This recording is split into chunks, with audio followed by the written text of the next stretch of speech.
নমস্কার দর্শক বন্ধুরা, ঝুমা রান্নাঘরে আপনাদের সবাইকে স্বাগত। আজ আমি আপনাদের সাথে গরমের দুপুরে খাওয়ার জন্য আম রুইয়ের রেসিপি শেয়ার করব। তো চলুন রেসিপিটা দেখে নিই। এখানে আমি রুই মাছের পিস নিয়েছি, তবে ছোট ছোট টুকরো করে কাটা বা ডুমো করে কাটা মাছের পিস নিলেও হবে। সেক্ষেত্রে কাঁটা ছাড়িয়ে ছোট ছোট টুকরো করে নিতে হবে।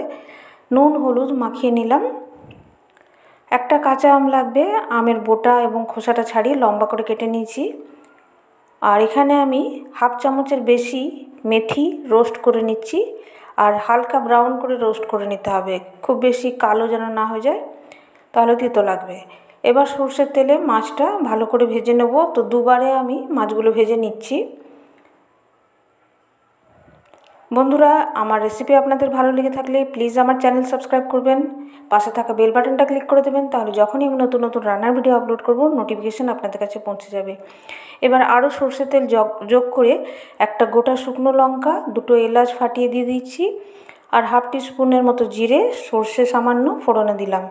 এবার কাঁচা আমটা দিয়ে হালকা একটু নাড়াচাড়া করব। আম বেশি ভাজবো না।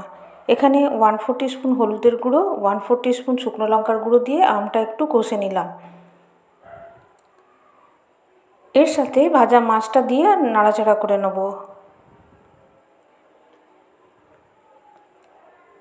একটু মশলার সাথে মিশিয়ে নেওয়ার পর এই রোস্টেড মেথি গুঁড়োটা হাফ টিস্পুনের মতো দিয়ে দিলাম, আর যেটা বেঁচে থাকবে সেটা শেষে দিয়ে দেবো। কোনো মশলা সেরকম নেই, খুবই ভালো একটা রেসিপি গরমে দুপুরে খাওয়ার জন্য।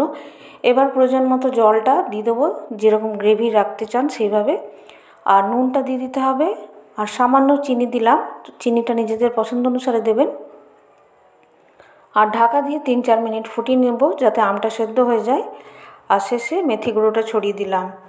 আর বন্ধুরা, রেসিপি ভালো লাগলে লাইক শেয়ার করবেন। আবার অন্য ভিডিও নিয়ে দেখা হবে। ভালো থাকবেন, ধন্যবাদ।